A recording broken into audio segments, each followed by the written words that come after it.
Բարև ձեզ, 2026 ինչ է լինելու նախագծի շրջանակում զրուցելու եմ միջազգայնագետ Գրիգոր Բալասանյանի հետ։ Պարոն Բալասանյան, շնորհակալություն մեր հրավերը ընդունելու համար։ Շնորհակալ եմ։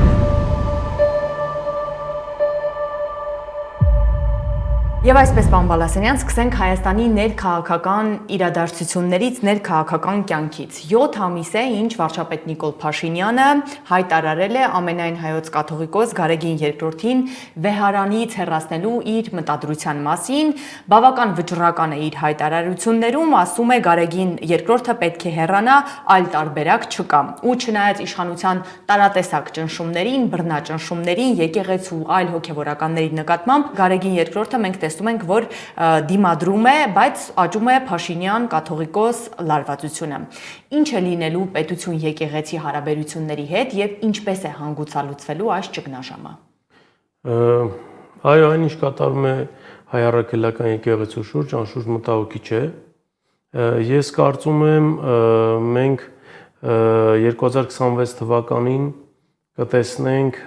այս գործընթացի շարունակություն, բայց վստահ եմ, որ կաթողիկոսը հրաժարական չի տալու, այսինքն չի թողելու իր աթոռը, եւ այն գործընթացը, որ հիմա գնում է եկեղեցու շուրջ եւ այն ինչ անում է վարչապետի գլխավորությամբ Հայաստանի իշխող կուսակցությունը, ըստ էության 2026 թվականին չի հանգեցնելու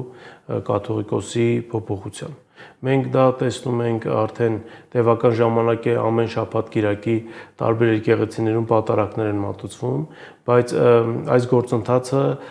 ունենալու է հակառակ արդյունք։ Ժողովուրդը ավելի է համախմբվելու մայրաթորի շուրջ եւ կաթողիկոսի շուրջ, անգամ այն մարդիկ, ովքեր հոգու խորքում որոշակի հարցեր ունեին ուղղված կաթողիկոսին, միգուցե տարբեր պատճառներով, բայց տեսնելով այն, ինչ կատարվում է, այս գործընթացը ըստ էության ավելի համախմբեց հայ ժողովրդին եկեղեցու շուրջ եւ այս համախմբումը շարունակվելու է։ Ամեն կիրակի մենք տեսնում ենք գնալով փոքրանում է այն մարդկանց թիվը, ովքեր մասնակցում են այդ պատարակին, մեծ մասը պետական ծառայողներ են, այսպես ավտոբուսներով բերում են պատարակներին մասնակցելու տարբեր վայրերից Հայաստանի եւ այս ամենը վկայում է այն մասին, որ այդ շարժումը ունի ժողովրդական աջակցություն եւ ոչ մի լավ բանով իշխող կուսակցության համար սա չի ավարտվել։ Տեսեք, երկու տարբերակ կա, կամ ինքը նահանջելու է տեսնելով, որ արդյունք չի տալիս, կամ սա հանգեցնելու է շատ լուրջ ներքաղաքական process-ների, որը կարող է հանգեցնել անգամ Նիկոլ Փաշինյանի հրաժարականի եւ իշխանությունից հեռացման։ Քանզի պատմությունն է ցույց տալիս, որ եկեղեցու դեմ դուրս եկող եւ այսպես սեփական քմահաճությունները եկեղեցու բարեփոխում ներկայացնող քաղաքական ուժերը որևէ պետությունում չեն հաջողել եւ ես վստահ եմ Հայաստանում էլ չեն հաջողելու։ 2026 թվականը բավականին խոստումնալից տարի է, ոչ միայն ընտրություններ են սպասվում, այլև այսպես շոշափվում է սահմանադրական փոփոխությունների թեման, Նիկոլ Փաշինյանն էլ դրա մասին է խոսում եւ Բաքվից անընդհատ այդ պահանջը կա, որ պետք է Հայաստանի Հանրապետությունը փոխի իր սահմանադրությունը, այլապես չի կնքվելու խաղաղության համաձայնագիրը։ Կառավարությունը մշակում է սահմանադրական փոփոխությունների նախագիծ, ըստ Արդարադատության նախարարի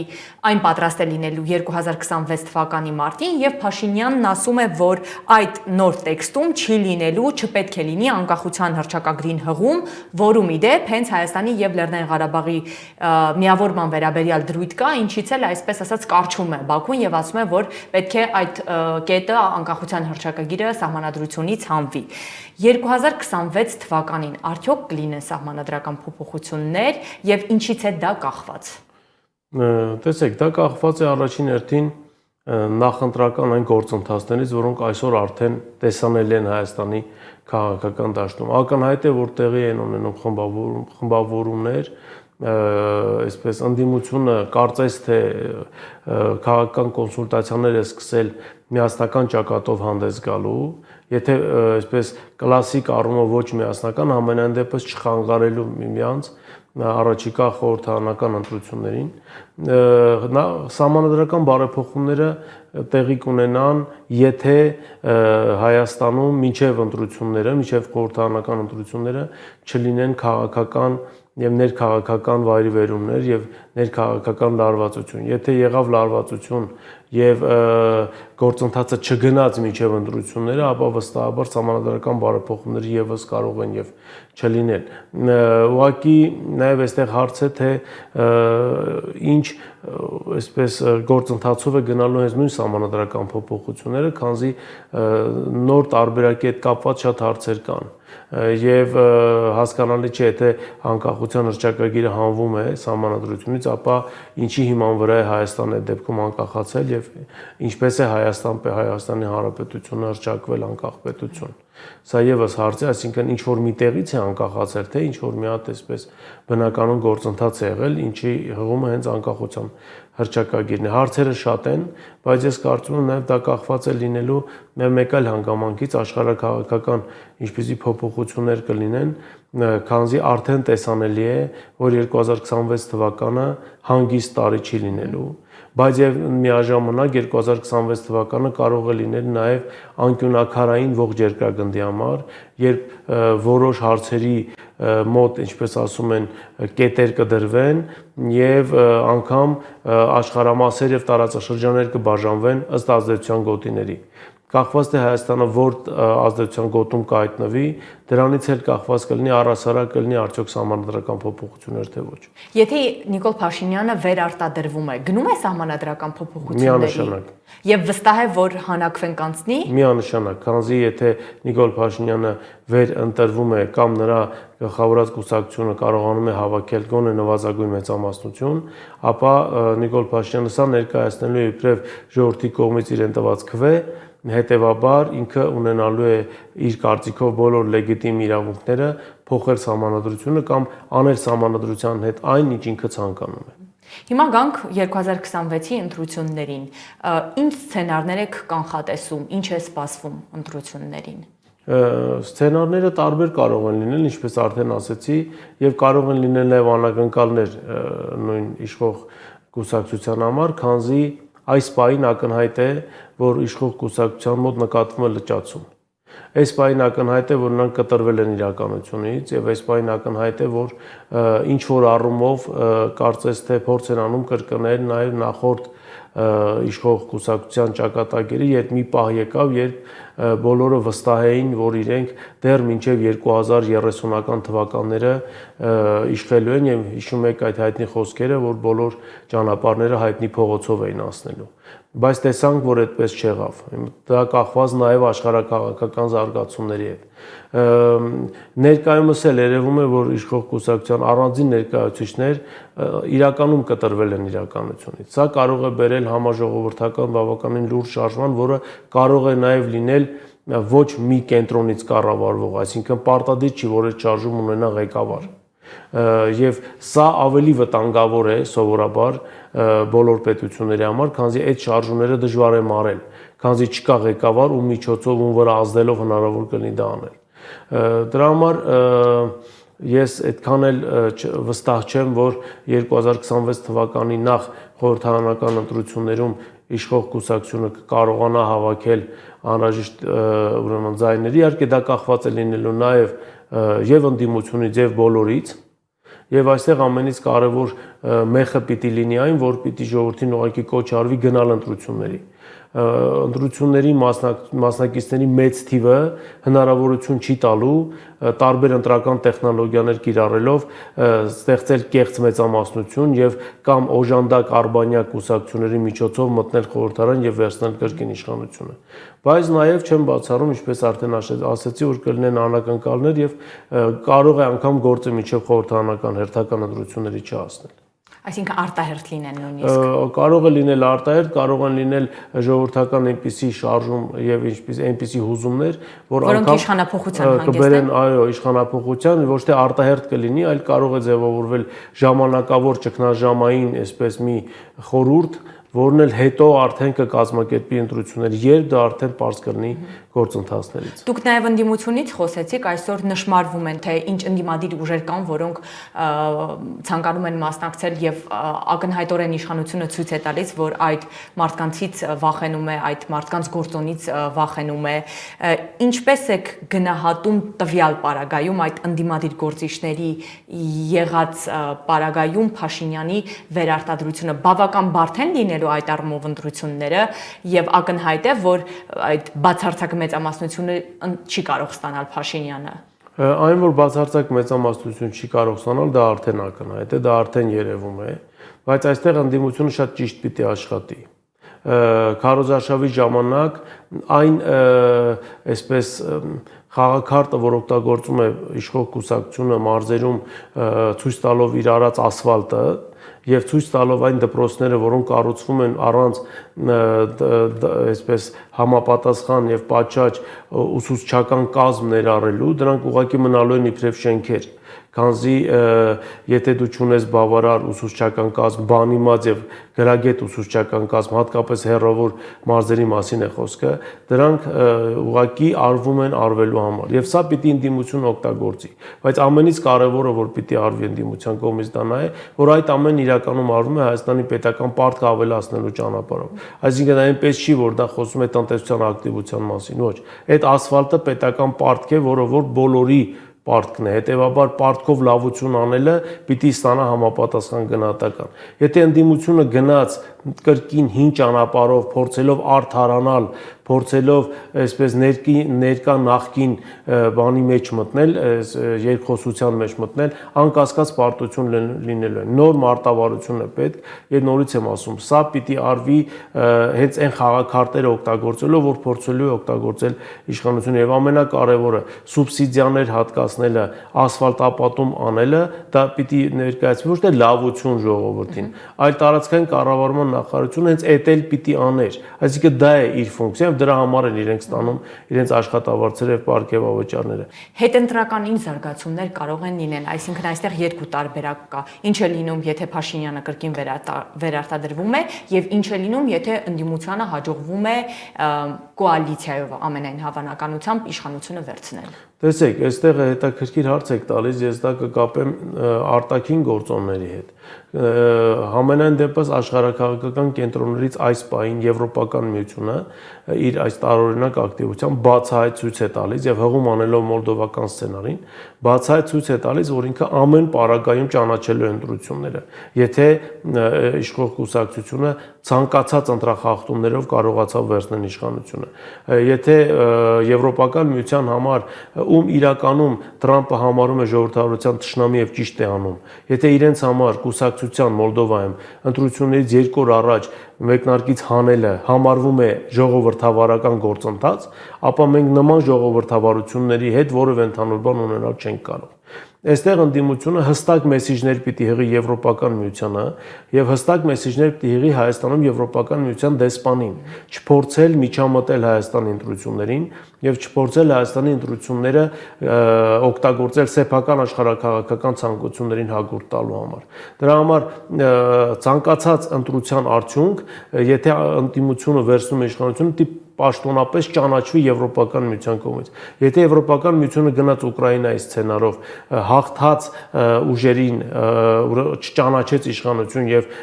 կոչ արեց նոր ընտրություններ կամ գնաց վրացական սցենարով, Հայաստանում անկախատեսելի հետևանքներ կարող են լինել, որոնց մասին անգամ չեմ ուզում ասել։ Աստված մի արածցե վրացական կամ ուկրաինական սցենարը փորձ արվի կրկնել Հայաստանում։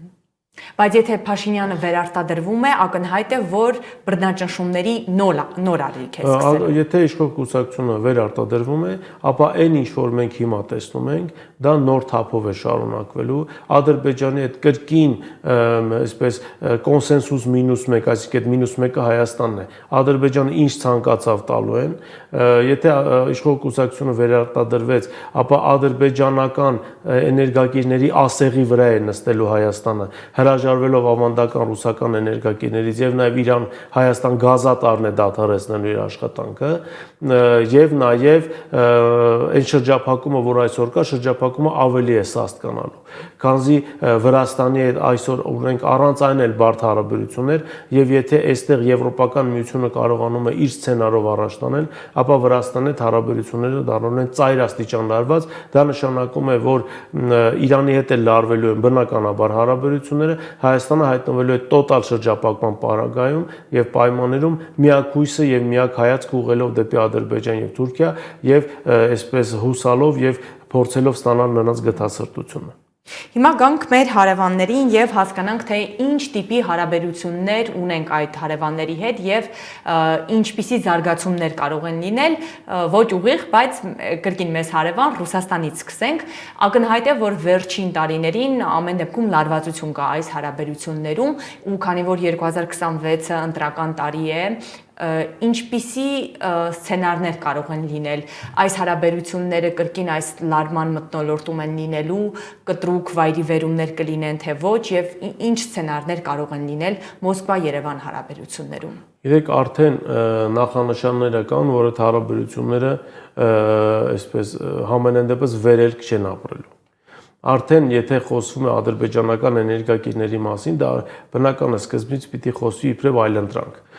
Հետո իհարկե այդ ամենը ձևափոխվի այլ կերպ, որ տնտեսվարողներին ձեռնտու չէ ռուսական էներգակիրներ կրելը, քանի որ ադրբեջանական ավելի էժան է։ Բնական է Ադրբեջանը սկզբում էժան է տալու, հետո իհարկե դա ունենալու է շատ բարձր գին Հայաստանի համար։ Ռուսաստանի հետ հարաբերությունների վրա բնականաբար ազդելու է հապկում Հայաստանի պասիվությունը եւ ես չեմ բացառում, որ խորհրդանական ընտրություններից հետո, եթե այդ ամենը արվեց Եվրոպական միության բարձր քավորությամբ, Հայաստանը միանշանակ դուրս է գալու հապկից եւ ԵԱՏՄ-ից։ Եվ անգամ հաշվի չեն առնվելու այն տնտեսական հսկայական կորուստները եւ կոլապսը, որոնք մեջ կարող է հայտնվել Հայաստանի տնտեսությունը։ Սա արվելու է միայն մի բանի համար, որովհետև տիկին Կայա Կալասը այդպես է ուզում, այլ ոչ թե որովհետև դա ձեռնտու է Հայաստանին։ Հիմա տեսեք, ես ինչի եմ այդպես ասում, որովհետև եթե մենք նայում ենք վերջին շրջանը Հայաստան-Եվրոմիություն բանակցությունները, այնտեղ ոչ միտեղ դուք տող չեք գտնի տնտեսական ակտիվության մասին, այնտեղ ոչ միտեղ տող չեք գտնի Հայաստանի համար եվրոպական շուկան բացելու մասին։ Միակ բանը, որի մասին օր ու գիշեր խոսում է Հայաստանի արտգործնախարարը, դա այն է, որ իրենք վստահ են կամ կարծում են կամ հույսով են, որ վիզաների այսպես ռեժիմը կազատականացվի։ Դե դա ինչ է տալու ծայրահեղ ծանր վիճակում գտնվող Հայաստանի քաղաքացիների համար, դա պետք է այս հարցի պատասխանեն հենց Հայաստանի քաղաքացիները։ Քանզի այն մանր ու միջին պաշտոնյաները, ովքեր ցանկացած պահի ցանկանում են գնալ Եվրոպական միության շրջագայությունների, իրենք այսպես թե այնպես առանց խնդիր գնում են։ Այսինքն դա չէ Հայաստան-Եվրոպա հարաբերությունների օրակարգը, սա կեղծ օրակարգ է։ Եթե հարցը լիներ, որ Եվրոպան քվոտավորում է տալու Հայաստանի տնտեսությանը, որ Եվրոպան ինչ-որ ապրանքատեսակների ցանկ է սահմանում եւ այլն, մենք դեռ ինչ որտեղ կհասկանայինք Եվրոպական միության հետ այսպես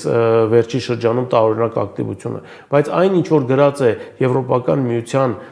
պաշտոնական կայքերում, թե վերջի այցը օրինակ ինչի մասին էր, այդտեն տեղեկատվությունը տարածվում է, օրինակ Նախաճաշին Հայաստանի արտգործնախարարը գնաց մասնակցի, որովհետև ինչպես Լատվիայի թե Լիտվայի կայքում էր գրած ԱԳՆ-ի, այնտեղ քննարկվում է Հայաստանի ընտրությունների հարցը։ Այսինքն Եվրոպայի հետ մենք չունենք այս բային օրակարգ։ Եվրոպայի հետ մենք ունենք մի օրակարգ, դա Եվրոպայի օրակարգն է, Հայաստանին կտրել Ռուսաստանից։ Ասում եք կա եվրոպական օրակարգ, Հայաստանին պոկել Ռուսաստանից։ Մենք այս անցնող 2025 թվականին տեսանք, որ Հայաստանի ազգային ժողովը ընդունեց Եվրամիության անդամակցության գործընթացի մեկնարկի մասին օրենքի նախագիծը, իհարկե ընդդիմությունը սա որակեց որպես բաժակաճառ եւ այս գործընթացը համարեց որպես իշխանության կողմից արկածախնդրություն։ Եվ իր հերթին էլ Հայաստանի իշխանությունը հայտարարում է, որ մենք փորձում ենք դիվերսիֆիկացնել մեր հարաբերությունները եւ որ ամենակարևորն է ամրապնդել մեր անվտանգությունը։ Հիմա Եվրոպական միության օրակարգում կա, որ Հայաստանը անդամակցի այդ կառույցին, մենք որպես այդպիսին երկիր հետաքրքրում ենք Եվրամիությանը, թե միայն այդ ձեր ասած այն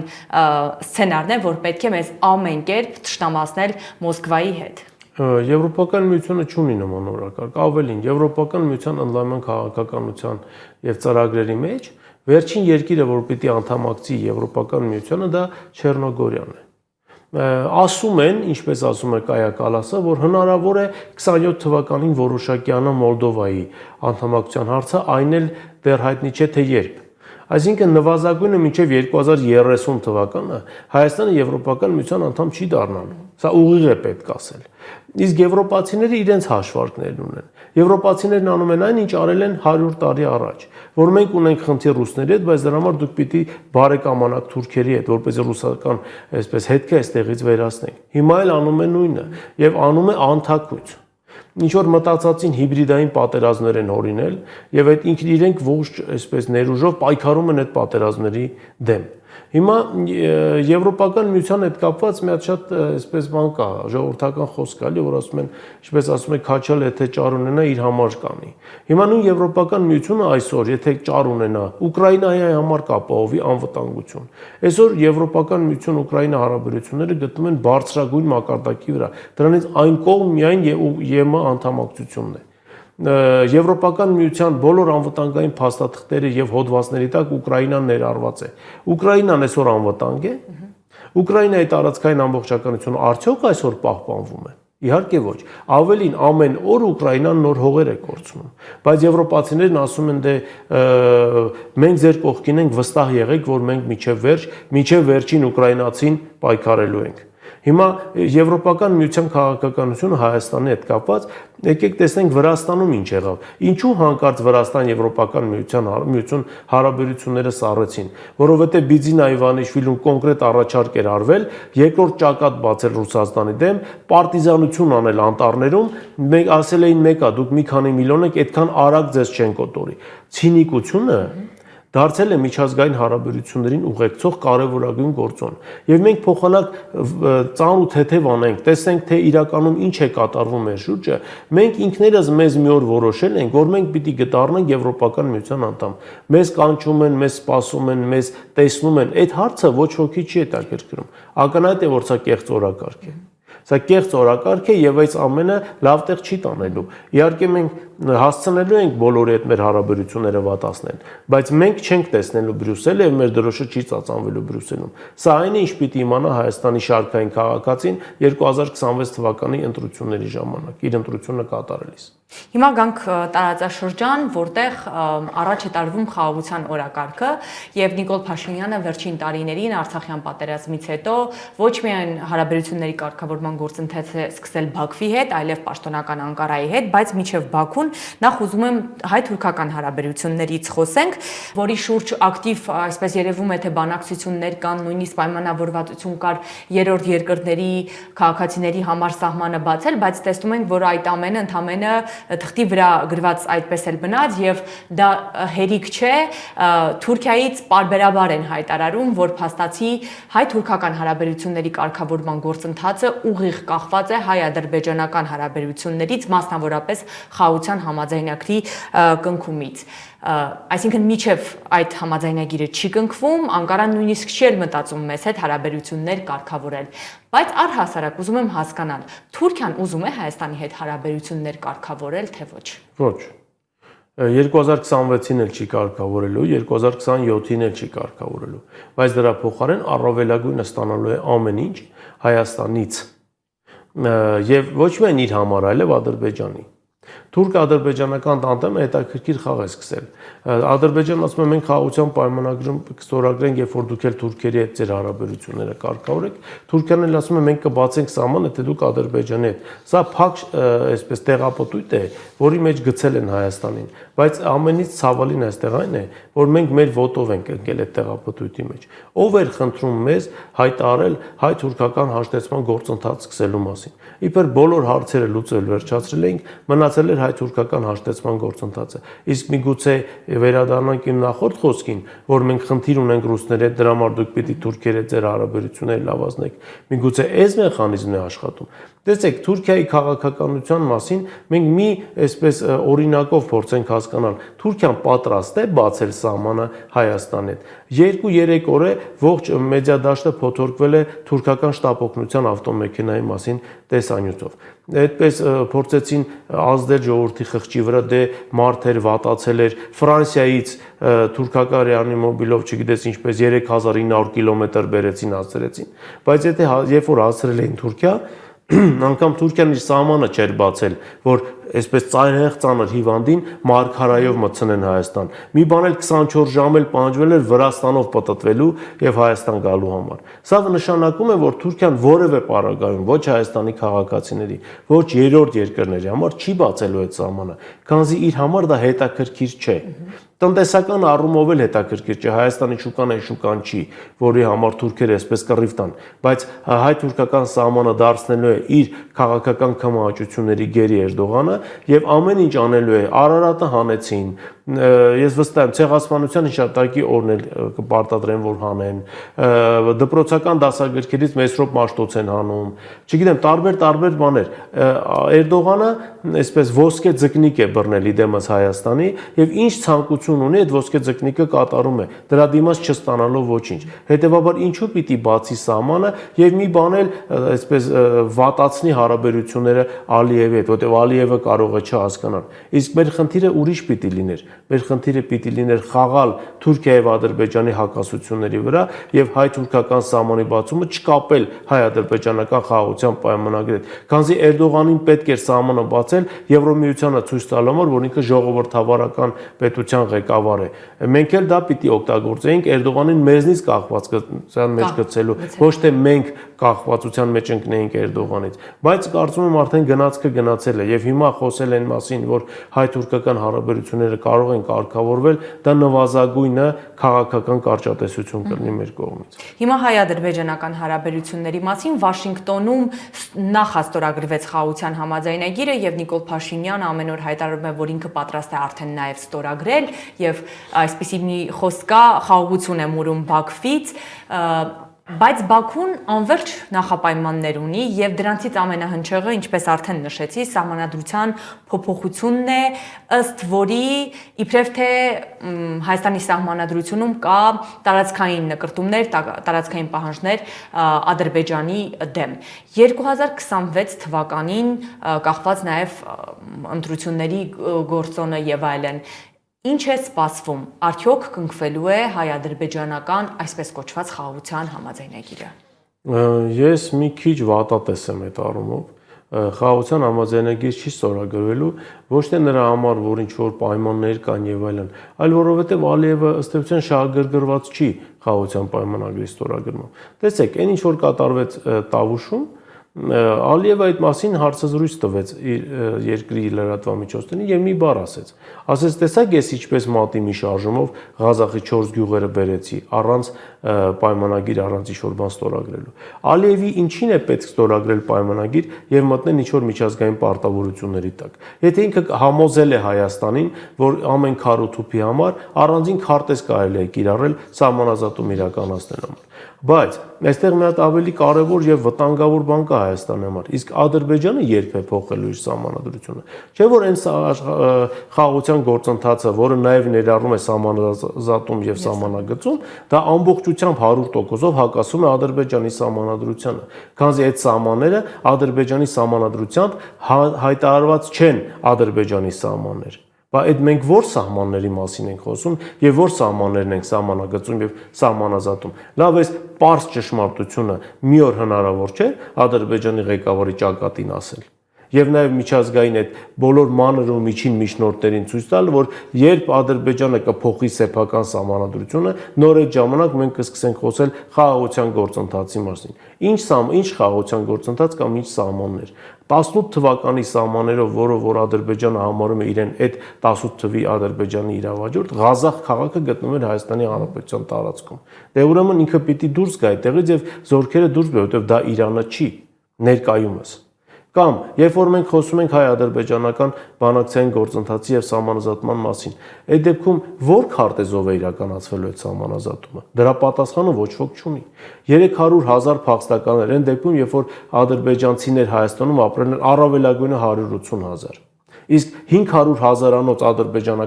ադրբեջանի խորհրդային հայ համայնքի հետ այդ հարցերը ոնց է լուծվելու։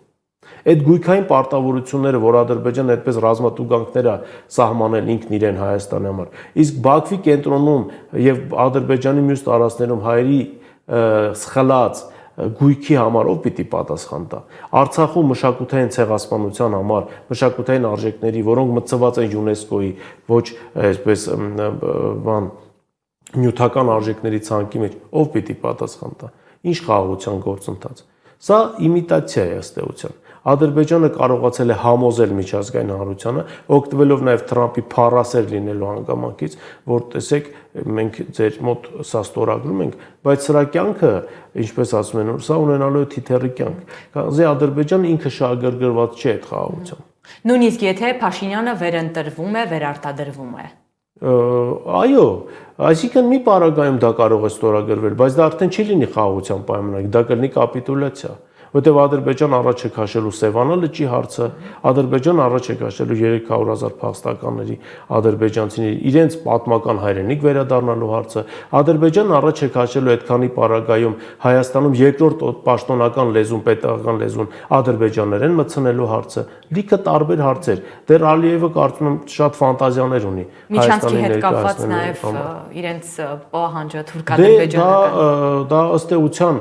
Ադրբեջանը չէր թաքցնում, որ իրենք եւ մենք Միջանցքի եւ ճանապարհի հետ կապված տարբեր պատկերացումներ ունենք։ Ալիևը ասում է, որ այդ ճանապարհի նկատմամբ Հայաստանը չպետք է որևէ իրավասություն ունենա։ Մենք պաշտոնական մակարդակով դրան ինչպես ենք պատասխանում, որ մենք խաղաղություն ենք քարոզում եւ խաղաղություն ենք կառուցում։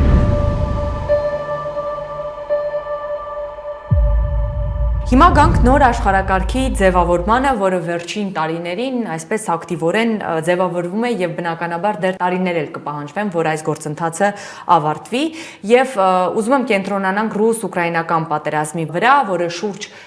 4 տարի է գնում է արյունալի պատերազմը եւ միայն վերջերս մենք նկատում ենք, որ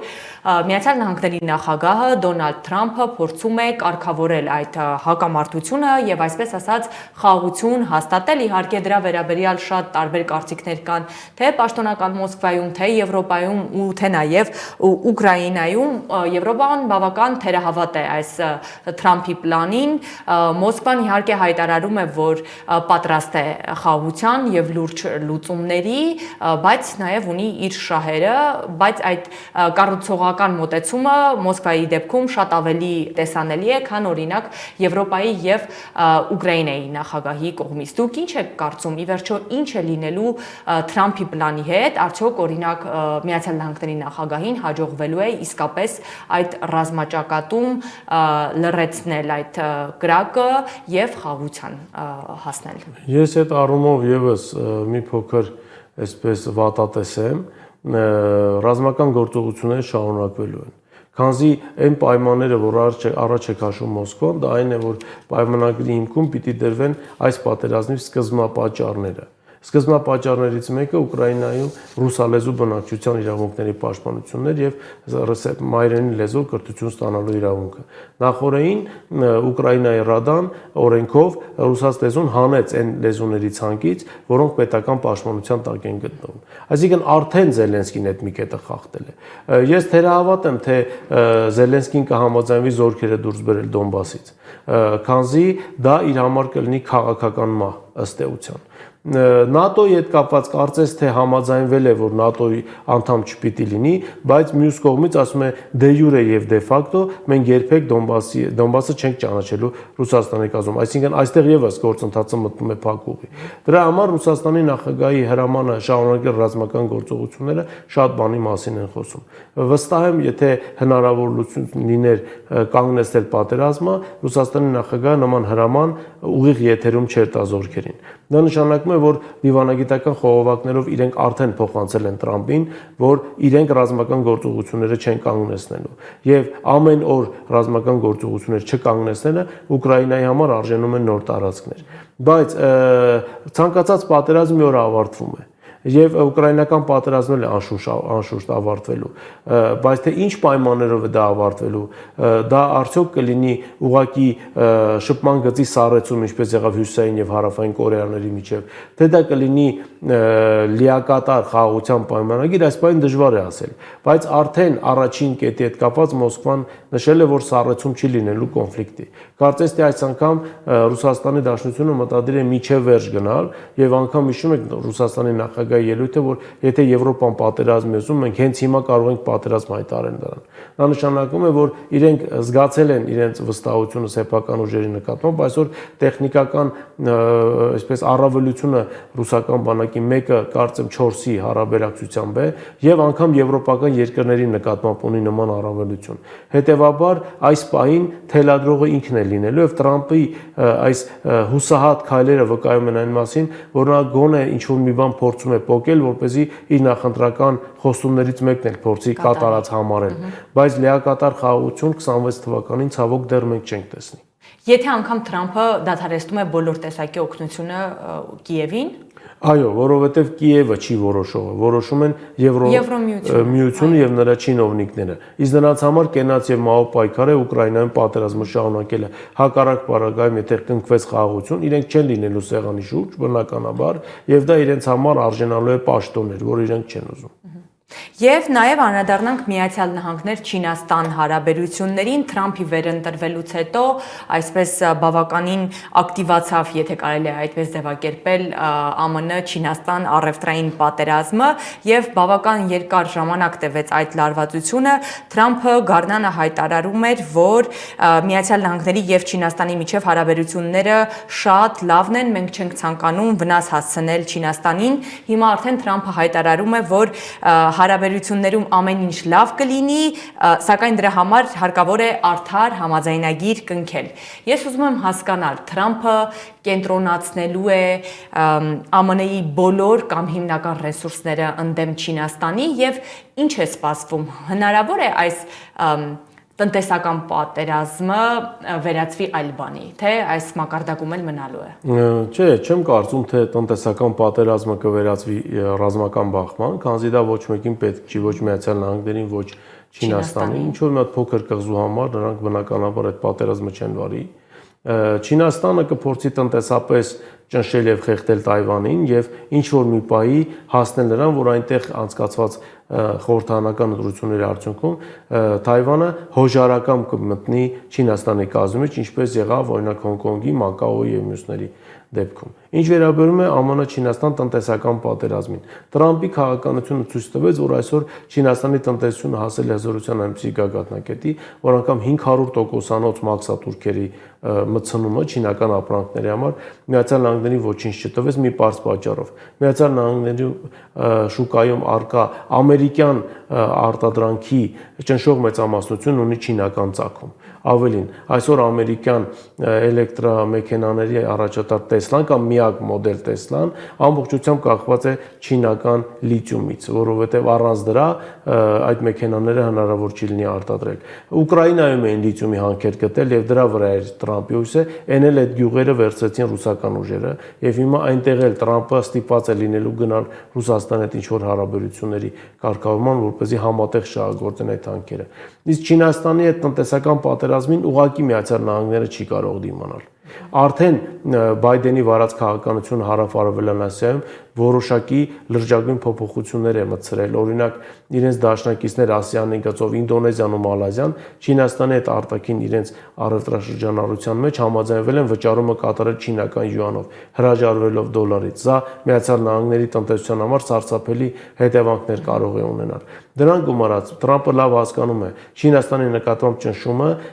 նպաստելու է ռուս-չինական դաշինքի կնքմանը եւ տնտեսական եւ արդեն ռազմական։ Իսկ սա Տրամփի համար կլինի ուղղակի կատաստրոֆա։ Իրեն դեպի։ Այո, դրա համար հիմա ինքը փորձելու է խաղալ այս ամենի վրա Ռուսաստան-Չինաստան որոշակի հակասությունների վրա, մեկ աջակցելով Ռուսաստանին, մեկ աջակցելով Չինաստանին, թույլ չտա, որպեսզի ընդհանուր շփման եզրեր գտնեն եւ ընդհանուր այսպես որոշումներ ընդունեն, բայց կարծում եմ արդեն ուշացել են իրենք։ Համենայն դեպս Չինաստանի արտգործնախարար Վան Իի հայտարարությունը, որ Չինաստանը առնվազն թույլ չի տալու տալու Ռուսաստանը, որպեսզի պարտվի, նշանակում է այն մասին, որ Չինաստանը ամեն ինչ անելու է Ռուսաստանի հաղթանակն ապահովելու համար։ Սա արդեն Միացյալ Նահանգների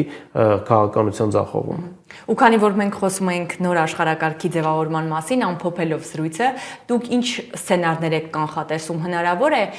աշխարհի ինչ որ մի անկյունում կրկին այսպես ռազմական օջախները կրկին ակտիվանան եւ ինչ որ սառած հակամարտությունները վերականգնվեն։ 2026 թվականը մեզ լուրջ անակնկալներ կբերի Բալկաններում։ Արդեն կա նախադրյալներ, որ Բոսնիա-Հերցեգովինայում Դեյտոնյան արձանագրություններով հաստատված փխրուն խաղաղությունը ամեն պահի կարող է փլուզվել։ Սերբական հանրապետությունը Դոդիկի գլխավորությամբ արդեն քայլեր է ձեռնարկում Բոսնիա-Հերցեգովինայից դուրս գալու համար։ Սա վերելու է լուրջ բախման Բալկաններում։ Իրենց պետք է Բալկաններում բախում հրահրել Սերբիային վերջնականապես կամ իր տեղը ցույց տալու կամ իրենց կողմը քաշելու համար։ Անակնկալներ լինելու են Մերձավոր Արևելքում, ես կարծում եմ Իրան-Իսրայել պատերազմ ամեն դեպքում լինելու է, երկրորդ բախումը լինելու է երկուսի միջև եւ կողմերը պատրաստվում են։ Գործընթացներ կգնան արաբական ՆԱՏՕ-ի վերջնական ձևավորման համար Սաուդյան Արաբիայի գլխավորությամբ, բայց այստեղ դժվարություններ լինելու են։ Սաուդյան Արաբիայի ներկայիս ղեկավարությունը բավականին պրագմատիկ քաղաքականություն է վարում եւ կարող է նաեւ հակառակ էֆեկտը տալ, հանգեցնելով կատարյալ խաղաղության Մերձավոր Արևելքում Իրանի եւ Սաուդյան Արաբիայի անմիջական հսկողության ներքո։ Էնպես որ անակնկալներ լինելու են եւ տա Աստված, որպեսզի դրանք լինեն միայն այսպես վերլուծաբանների խոսքերում եւ միայն տնտեսական եւ ոչ քաղաքական ու ռազմական բնույթի։ Շնորհակալ եմ։ Ես եմ շնորհակալ։ Հիշեցնեմ, ես զրուցում էի միջազգայնագետ Գրիգոր Բալասանյանի հետ։